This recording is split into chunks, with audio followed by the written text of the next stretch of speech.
ओम श्री परमात्मने नमः। श्रीमद् भगवत गीता अथ प्रथम अध्याय। अर्जुन विषाद योग। धृतराष्ट्र उवाच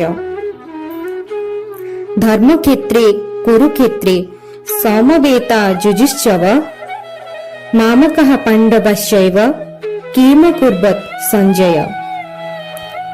अर्थ धृतराष्ट्र पचारिले, हे संजय, धर्मभूमि कुरुक्षेत्र रे युद्ध करिबा इच्छा रे एकत्रित होइतिबा मोर ओ पांडु मानकर पुत्र माने कौन कले। संजय उवाच दृष्ट्वा तु पाण्डवानिकं व्यूढं दुर्योधनस्तदा आचर्यमुपसंगम्य राजा वचनमब्रवीत्।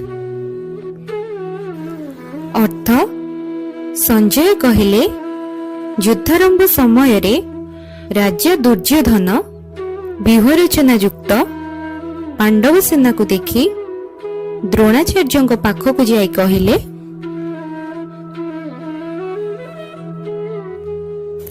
पश्यतां पांडुपुत्राणा माच्यज महतीं चमुं व्यूढं द्रुपद पुत्रेण तव शिष्येण धीमता।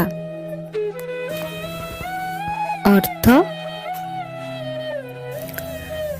हे आचार्य, आपणक बुद्धिमान शिष्य द्रुपद पुत्र दृष्टद्रुम्य द्वारा व्यूहाकार सज्जित पांडु मानकर ए विराट सेना को देखंतु।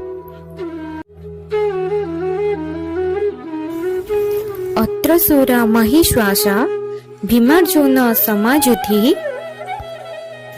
जुजुधानो विराटस्य द्रुपदस्य महारथः। अर्थ पांडवंक पक्षरे सुरवीर महावीर रूपी महारथी सत्यकी राजा विराट और द्रुपद अछंती। सेमाने महाधनुर्धर, सेमाने प्रत्येक महाबली ओ पराक्रमी एवं भीम और अर्जुन समकक्ष अटंती। दृष्टकेतुश्च कीर्तनः काशीराजस्य बीर्यवान् पुरुजित् कुन्तीभोजस्य शैवस्य नरपुंगवः।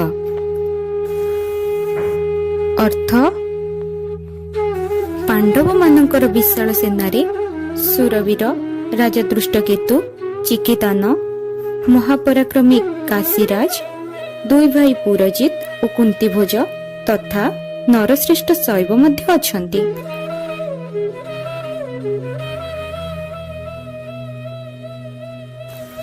युद्धा मनुष्य विक्रांत उत्तमोजश्च वीर्यवान् सौभद्र द्रौपदेयश्च सर्व एव महारथाः। अर्थ युद्ध विशारद युद्धामन्यु और उत्तमौजा मध्य अछंती। सुभद्रांकर पुत्र अभिमन्यु, द्रौपदींकर शस्त्रशास्त्र निपुण और पराक्रमी पांच पुत्र पांडवंक सह अछंती।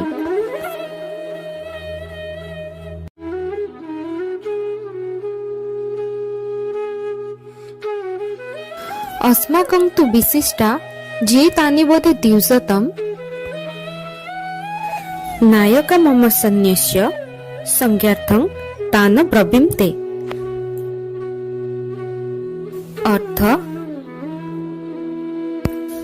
आंभरे जो माने मुख्य अछंती, हे दिवसतम मु सेमानक नाम आपणक गोचरार्थे कहि देउछि एवं आपण सेमानक जानंतु।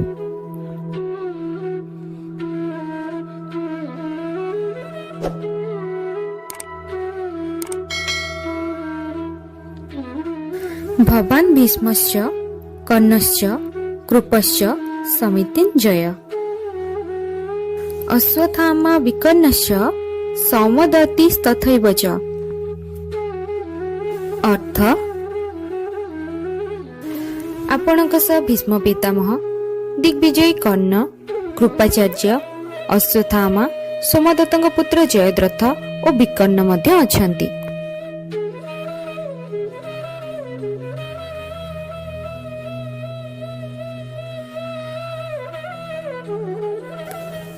ଅନ୍ୟେ ଚ ବହବଃ ସୁରା ମଦର୍ତ୍ତି ତିକ୍ତ ଜୀବିତାଃ ନାନା ଶସ୍ତ୍ର ପ୍ରହରଣାଃ ସର୍ବେ ଯୁଦ୍ଧ ବିଶାରଦାଃ। ଅର୍ଥ, ମୋ ପାଇଁ ଜୀବନ ଦେବାକୁ ପ୍ରସ୍ତୁତ ଥିବା ଆହୁରି ଅନେକ ବୀର ଅଛନ୍ତି, ଯେଉଁମାନେ ବିଭିନ୍ନ ପ୍ରକାର ଯୁଦ୍ଧାସ୍ତ୍ର ଦ୍ୱାରା ସଜ୍ଜିତ ଅଛନ୍ତି ଏବଂ ସେମାନେ ସୁଦକ୍ଷ ଯୋଦ୍ଧା ମଧ୍ୟ।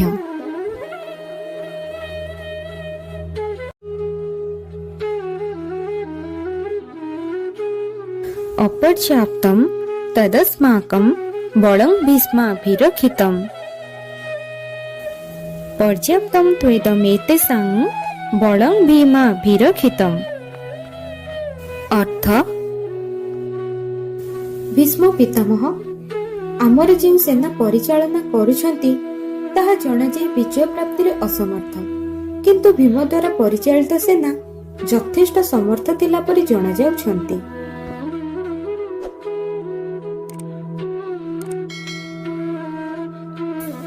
ଅୟନେଷୁ ଚ ସର୍ବେଷୁ ଯଥା ଭାଗମବସ୍ଥିତାଃ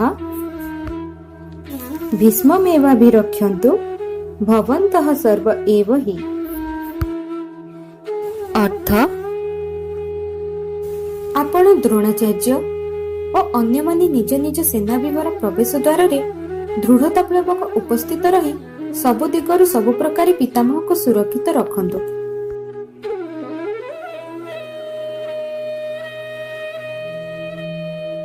ତସ୍ୟ ସଞ୍ଜନୟନ ହର୍ଷଂ କୁରୁବୁଧ ପିତାମହ ସିଂହଂ ନାଦଂ ବିନୋଦ୍ୟଚେ ଶଙ୍ଖଂ ଦଧମୟୁ ପ୍ରତାପବାନ୍। ଅର୍ଥ, ତା ଆନନ୍ଦ ଅର୍ଥ ଦୁର୍ଯ୍ୟୋଧନର ଆନନ୍ଦ ଉତ୍ପନ୍ନ କରିବା ପାଇଁ ମହାପ୍ରତାପୀ କୁଳଶ୍ରେଷ୍ଠ ପିତାମହ ଭୀଷ୍ମ ସିଂହ ଗର୍ଜନ କରି ଉଚ୍ଚସ୍ୱରୀ ଶଙ୍ଖ ବଜାଇଲେ, ଅର୍ଥାତ୍ ଯୁଦ୍ଧର ଆରମ୍ଭ ପାଇଁ ସଂକେତ ଦେଲେ।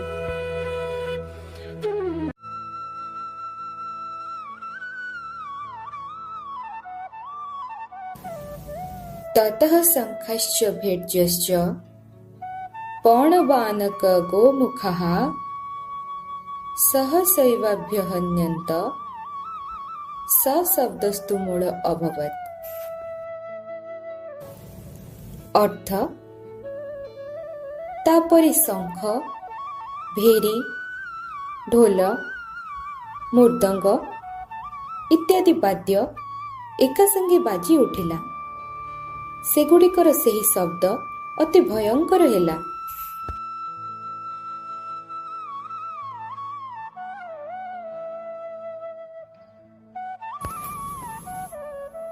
ତତଃ ସ୍ୱେତେ ହୈର୍ଯୁକ୍ତେ महति चन्दने स्थितौ माधवः पाण्डवश्चैव दिव्यौ शङ्खौ प्रदद्मत्युः। अर्थ, तत्पश्चात् धवल अश्वयुक्त महान रथ उपरे विराजमान लक्ष्मीपति भगवान श्रीकृष्ण और पाण्डुपुत्र अर्जुन ମଧ୍ୟ ଉଚ୍ଚ ସ୍ୱରରେ ଦିବ୍ୟ ଶଙ୍ଖ ବାଦନ କଲେ।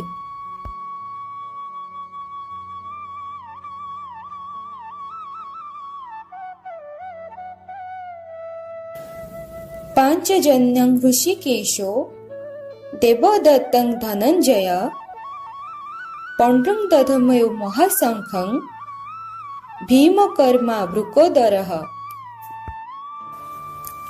ଅର୍ଥ, ଅନ୍ତର୍ଯାମୀ ଭଗବାନ ଶ୍ରୀକୃଷ୍ଣ ପାଞ୍ଚଜନ୍ୟ ନାମକ ଶଙ୍ଖ ତଥା ଧନଞ୍ଜୟ ଅର୍ଜୁନ ଦେବଦତ୍ତ ନାମକ ଶଙ୍ଖ ବଜାଇଲେ ଏବଂ ଭୟଙ୍କର କର୍ମ କରୁଥିବା ବୃକୋଦର ଭୀମପଣ୍ଡ୍ର ନାମକ ମହାଶଙ୍ଖ ବଜାଇଲେ।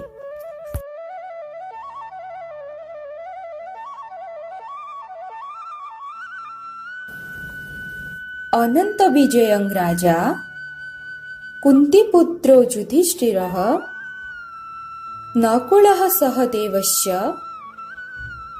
सुघसमणिपुष्पकौ। अर्थ कुंतीपुत्र राजा युधिष्ठिर अनंत विजय नामक शंख बजाइले तथा नकुल और सहदेव सुघस और मणिपुष्पक नामक शंख बजाइले।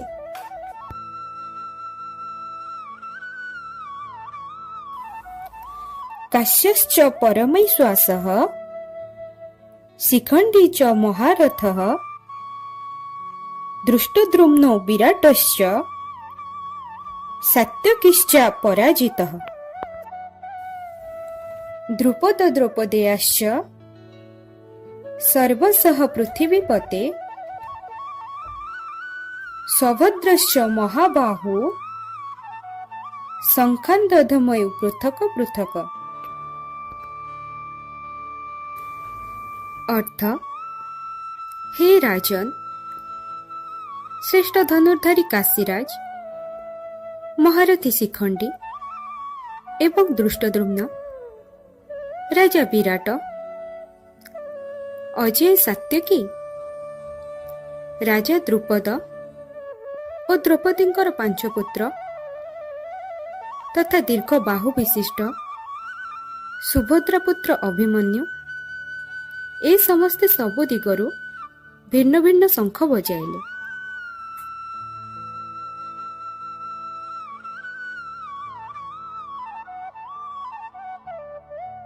सघोष धात्रराष्ट्राणां हृदयानि व्यदारयत् नभश्चः पृथिवींश्चैव तुमुलव्यनुनादयन्।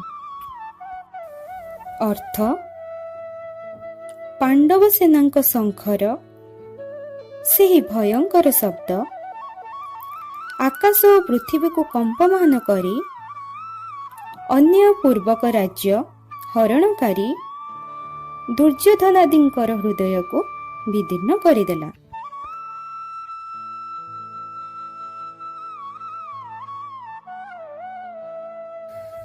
अथ व्यवस्थितान् दृष्टा धात्रराष्ट्राणां कपिध्वज प्रभृति शास्त्र संपाते धनुरुद्यम पांडवः हृषिकेशं तदा वाक्यमिदमह महीपते। अर्थ हे महीपति धृतराष्ट्र, जेतेबेले शस्त्र चालना निमंते प्रस्तुति चलीथिला सेतेबेले अन्याय पूर्वक राज्य धारण करिथिबा राजा मानंकु ओ सेमानंकर साथी मानंकु व्यवस्थित रूपे सम्मुखरे दंडायमान होइथिबार देखि कपिध्वज पांडुपुत्र अर्जुन निजर गांडीव धनु उत्तोलन करी भगवान श्रीकृष्ण को एही वचन कहिथिले।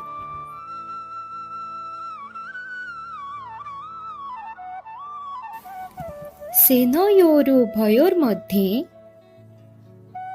रथं स्थापय मेच्युत जावदेता निरीक्षेयं जोधुकामान् बस्तितान् कर्मया सह जोधव्यम अस्मिन् रण समुद्यमे।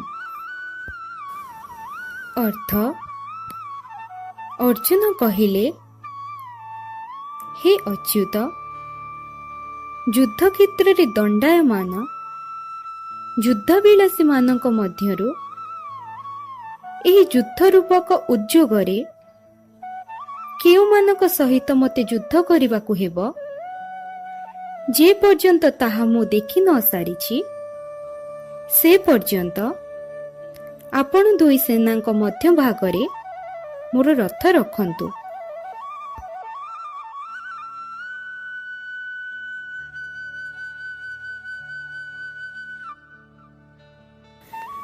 जुष्यमानान् अवखेयं ज एतत्र समागताः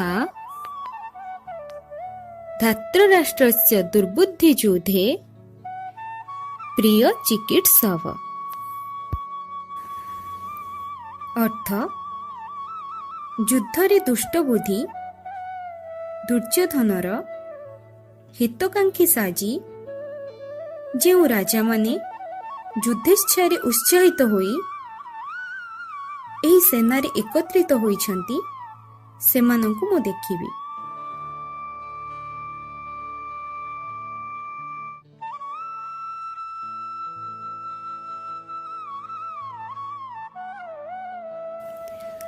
एवं मुक्ता हृषिकेशो गुडाकेशन् भारत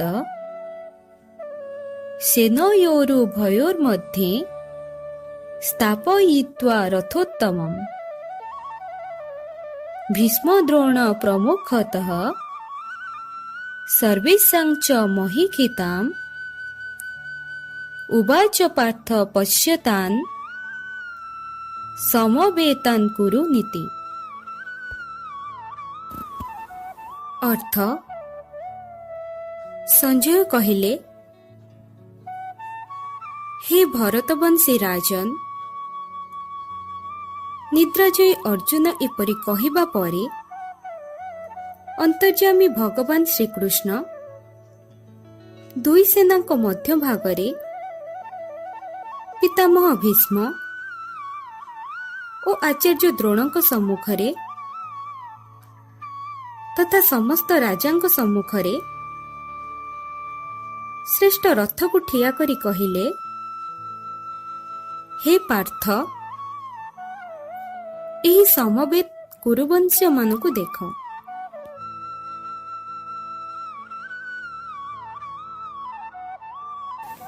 तत्र पश्चात् स्थितान् पार्थ पितॄनथ पितामहान् आचार्यान् मातॄन् भ्रातॄन् पुत्रान् पौत्रान् सखींस्तथा श्वशुरान् सुहृदश्चैव सेनयोरुभयोरपि। अर्थ तापरे पृथानंदन अर्जुन सेही दुई सेनारे उपस्थित पिता मानंकु और पितामह मानंकु तथा आचार्यगण मातुलगण भ्रातागण पुत्रगण पौत्रगण बंधुगण श्वशुरगण और सुहृदगण को मध्य देखिलु।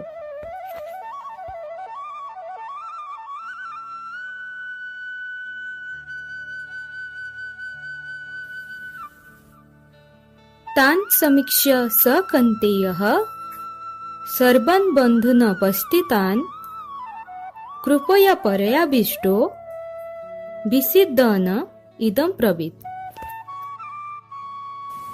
अर्थ निज निज स्थान रे उपस्थित समस्त बांधव मानकु देखि कुंतीपुत्र अर्जुन अत्यंत कातर भावरे विषादमग्न होई एही वचन कहिले।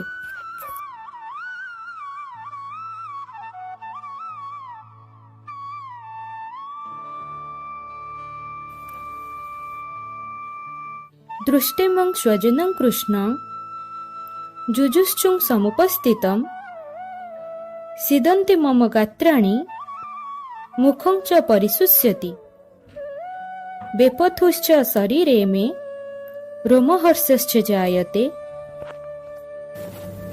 अर्थ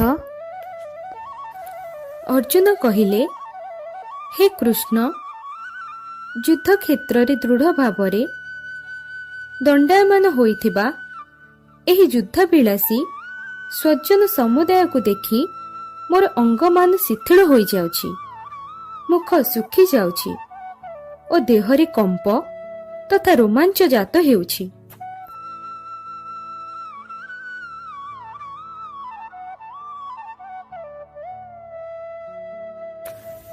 गांडीवं श्रंसते हस्तातक चैव परिदह्यते न च श्लोकम्य वस्तातुं भ्रमतेव च मे मनः।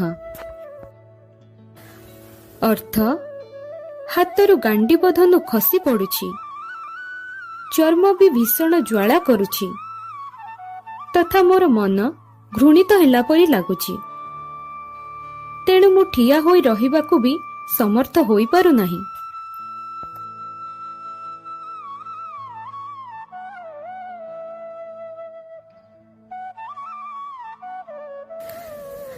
ନିମିତ୍ତାନି ଚ ପଶ୍ୟାମି ବିପରୀତାନି କେଶବ ନ ଚ ଶ୍ରେୟ ଅନୁପଶ୍ୟାମି ହତ୍ୱା ସ୍ୱଜନ ମାହବେ।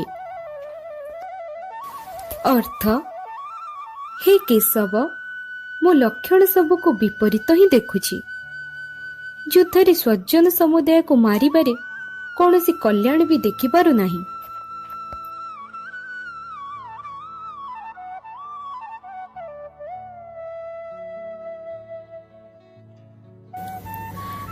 न कांक्षे विजयं कृष्ण न च राज्यं सुखानि च किं नो राज्येन गोविन्द किं भोगैर्जीवितेन वा।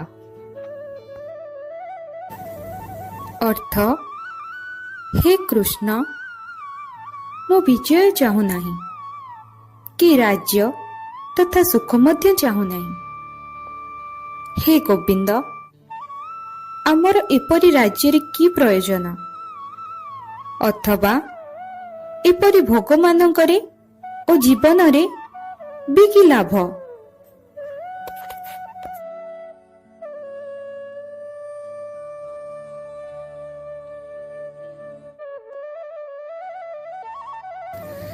जेसा मर्ते कांक्षितम नो राज्यं भोगा सुखानि च त इमेव वस्थित युद्धे प्राणं क्षिप्त्वा धनानि च। अर्थ, ଯେଉଁମାନଙ୍କ ପାଇଁ ଆମେ ରାଜ୍ୟ, ଭୋଗ ଓ ସୁଖ ଚାହୁଁଛୁ, ସେଇମାନେ ହିଁ ନିଜ ପ୍ରାଣ ଓ ଧନର ଆଶା ତ୍ୟାଗ କରି ଯୁଦ୍ଧରେ ଉପସ୍ଥିତ ହୋଇଛନ୍ତି।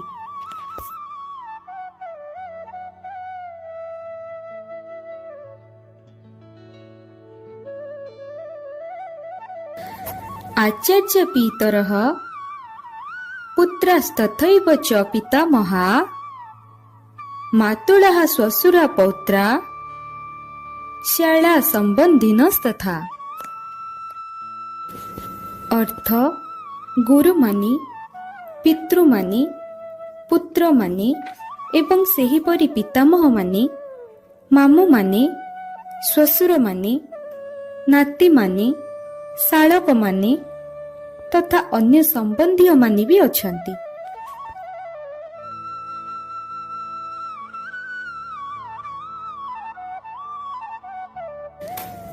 एतन्न हनुमिच्छामि ज्ञातोऽपि मधुसूदन अपि त्रैलोक्य राजस्य हेतुः किं नो मही कृते। अर्थ, हे मधुसूदन, एमाने मते मारिदेले भी मु एमानंकु मारिबाकु चाहे नाही।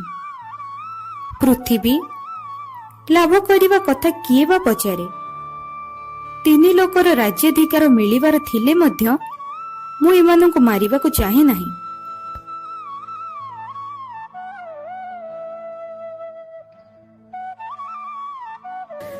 निहत्य धात्र राष्ट्रनः का प्रीतिशज्य जनार्दन पापम एवाश्रयद अस्मान हत्वितान अततैनः। अर्थ, हे जनार्दन, धृतराष्ट्रंकर एही संबंधी मानकु मारी आम मानकु की प्रसन्नता मिलिबो? एही आतताई मानकु मारिले तो आमको पाप ही लागिबो।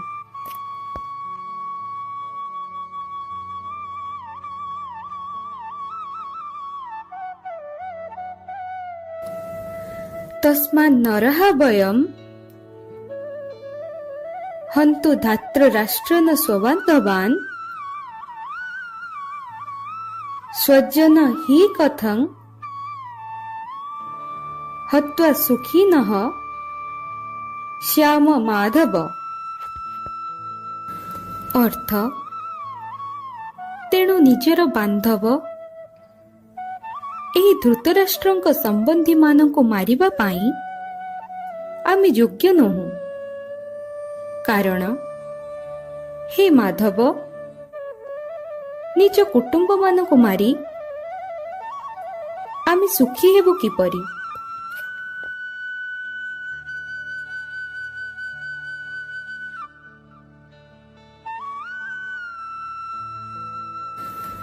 ଯଦ୍ୟ ଅପ୍ୟକ୍ତେ ନ ପଶ୍ୟନ୍ତି ଲୋଭୋପହତ ଚେତସଃ କୁଳକ୍ଷୟ କୃତଂ ଦୋଷଂ ମିତ୍ରଦ୍ରୋହେ ଚ ପାତକମ୍ କଥଂ ନ ଜ୍ଞେୟ अस्माभिः ପାପାଦ୍ अस्मान् ନିବର୍ତ୍ତିତୁମ୍ କୁଳକ୍ଷୟଂ କୃତଂ ଦୋଷଂ ପ୍ରପଶ୍ୟାଭି ଜନାର୍ଦ୍ଦନ। ଅର୍ଥ, ଯଦ୍ୟପି ଲୋଭ ହେତୁ ବିବେକ ବିଚାର ଶୂନ୍ୟ ହୋଇଯାଇଥିବା ଏହି ଦୁର୍ଯ୍ୟୋଧନାଦି କୁଳନାଶ ଜନିତ ଦୋଷକୁ ଓ ମିତ୍ରଦ୍ରୋହ ଜନିତ ପାପକୁ ଦେଖୁନାହାନ୍ତି, ତଥାପି ହେ ଜନାର୍ଦ୍ଦନ, କୁଳନାଶ ଜନିତ ଦୋଷକୁ ଭଲ ଭାବରେ ଜାଣୁଥିଲେ ମଧ୍ୟ ଆମ୍ଭେମାନେ ଏହି ପାପରୁ ନିବୃତ୍ତ ହେବାର ବିଚାର କାହିଁକି ବା ନ କରିବୁ?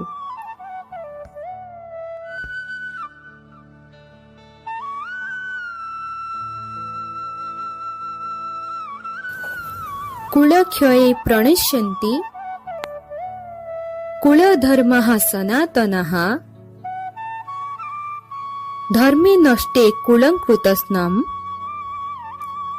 ଧର୍ମଭିବ ବତ୍ୟୁତ। ଅର୍ଥ, କୁଳକ୍ଷୟ ହେଲେ ପରମ୍ପରା କ୍ରମେ ଚଳି ଆସୁଥିବା କୁଳଧର୍ମ ନଷ୍ଟ ହୋଇଥାଏ ଏବଂ ଧର୍ମ ନଷ୍ଟ ହୋଇଗଲେ ସମ୍ପୂର୍ଣ୍ଣ କୁଳକୁ ଅଧର୍ମ ମାଡ଼ି ବସେ।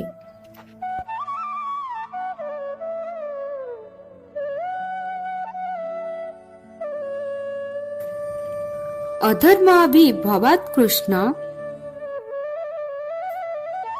ପ୍ରଦୁଷ୍ୟନ୍ତି କୁଳସ୍ତ୍ରିୟଃ ସ୍ତ୍ରୀଷୁ ଦୃଷ୍ଟାସୁ ବାଣ୍ୟ ଜାୟତେ ବର୍ଣ୍ଣସଙ୍କରଃ। ଅର୍ଥ, ହେ କୃଷ୍ଣ, ଅଧର୍ମ ଅଧିକ ବଢ଼ିଗଲେ କୁଳର ସ୍ତ୍ରୀମାନେ ଦୂଷିତା ହୋଇଯାଆନ୍ତି। ହେ ବାର୍ଣ୍ଣେୟ, ସ୍ତ୍ରୀମାନେ ଦୂଷିତା ହୋଇଗଲେ ବର୍ଣ୍ଣସଙ୍କର ଜାତ ହୁଅନ୍ତି।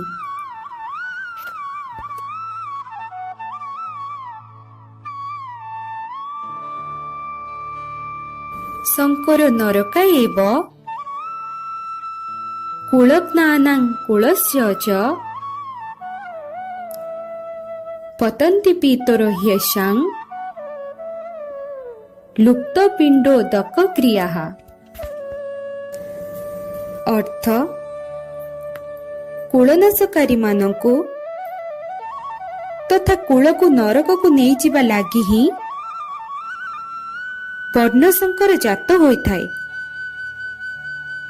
ପିଣ୍ଡ କ୍ରିୟା ଓ ଜଳଦାନ କ୍ରିୟା ଲୁପ୍ତ ହେବାରୁ ପିତୃଲୋକମାନେ ଶ୍ରାଦ୍ଧ ଓ ତର୍ପଣରୁ ବଞ୍ଚିତ ହୋଇ ଅଧୋଗତି ପ୍ରାପ୍ତ ହୁଅନ୍ତି।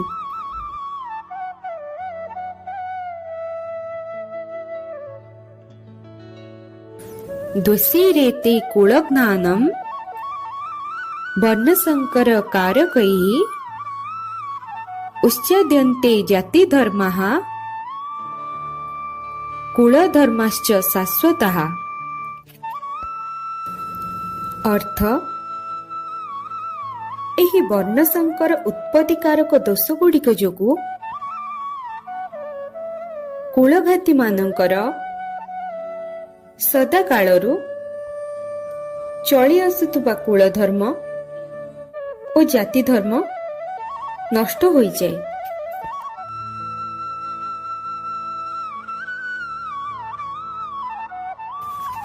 ଉଶ୍ଚନ୍ନ କୁଳଧର୍ମାଣାଂ ମନୁଷ୍ୟାଣାଂ ଜନାର୍ଦ୍ଦନ ନରକେ ଅନିୟତଂ ବାସୋ ଭବତୀତ୍ୟନୁଶ୍ରୁଶ୍ରୁମ। ଅର୍ଥ, ହେ ଜନାର୍ଦ୍ଦନ, ଯେଉଁମାନଙ୍କର କୁଳଧର୍ମ ନଷ୍ଟ ହୋଇଯାଏ ସେହି ମନୁଷ୍ୟମାନଙ୍କର ବହୁକାଳ ପର୍ଯ୍ୟନ୍ତ ନରକବାସ ହୁଏ ବୋଲି ଆମେ ଶୁଣି ଆସୁଛୁ।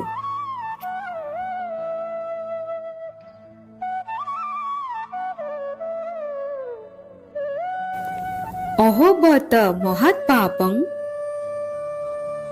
କର୍ତ୍ତୁଂ ବ୍ୟବସିତା ବୟମ୍ ଯଦ୍ରାଜ୍ୟ ସୁଖଲୋଭେନ ହନ୍ତୁ ସ୍ୱଜନ ମୁଦ୍ୟତାଃ। ଅର୍ଥ, ଯଦି ହାତରେ ଅସ୍ତ୍ରଶସ୍ତ୍ର ଧରିଥିବା ଏହି ଧୃତରାଷ୍ଟ୍ରଙ୍କ ପକ୍ଷର ଲୋକେ ରଣ ପ୍ରାଙ୍ଗଣରେ ପ୍ରତିକାର ରହିତ ଓ ଶସ୍ତ୍ରବିହୀନ ମୋତେ ମାରି ଦିଅନ୍ତି, ତଥାପି ତାହା ମୋ ପାଇଁ ଅତି ହିତକର ହେବ।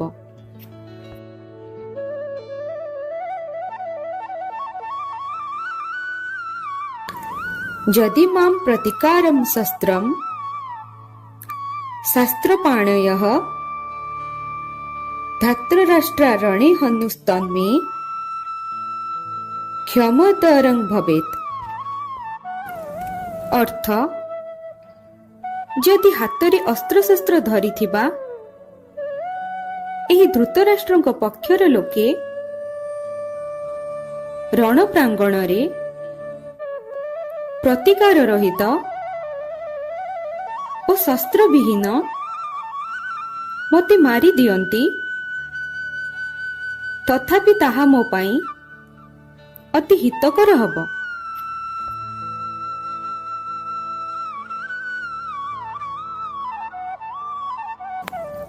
एव मुक्ता अर्जुन संख्यैः रथोपस्थ उपाविशत् विसृज्य संसरं चापं शोक संविघ्न मानसः। अर्थ, संजय कहिले रणभूमि रे शोकरे उद्विग्नमना अर्जुन एपरि कही बाण सहित धनुत्याग करिदेई रथर पछपटे बसी पड़िले।